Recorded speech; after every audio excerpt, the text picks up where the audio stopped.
ఇంకో విషయం చెబుతున్నా, అమ్మాయిలు హీరోయిన్లు ఈ బట్టలు పెడితే వేసుకొని పోతే మనమే దరిద్రం అనిపించాల్సి వస్తమ్మా.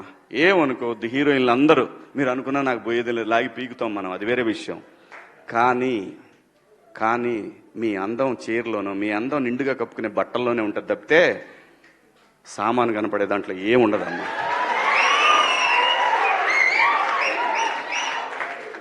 అవి వేసుకున్నంత మాత్రాన చాలా మంది చూసినప్పుడు నవ్వుతూ అంటారు, కానీ దేద్రం ఉండ ఎలాంటి బట్టలు ఎందుకు వేసుకుని కాస్త మంచి వేసుకోవచ్చుగా, బాగుంటావు కదా అనాలనిపిస్తుంది లోపల, అనలేము.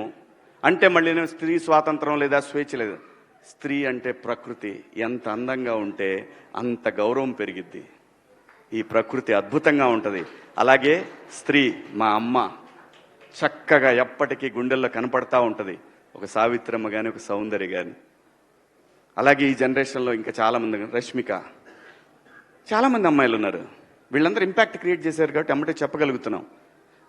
గ్లామర్ అనేది ఒక దశ వరకే ఉండాలా, ఇంతవరకు ఉంటే పర్లా, అది ఇక్కడికి రాకూడదు. నేనేవాళ్ళే కానీ చెప్పడానికి మళ్ళీ అందరు రేపు పొద్దున పెద్ద పెద్ద వాళ్ళంతా బయలుదేరతారు, మాకు స్వేచ్ఛ లేదు.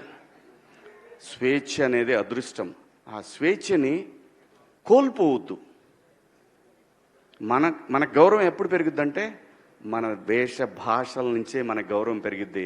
అందులో ప్రపంచ వేదికల మీదైనా సరే చీర కట్టుకున్న వాళ్ళకే విశ్వసుందర కిరీటాలు వచ్చినాయి. Thank you so much.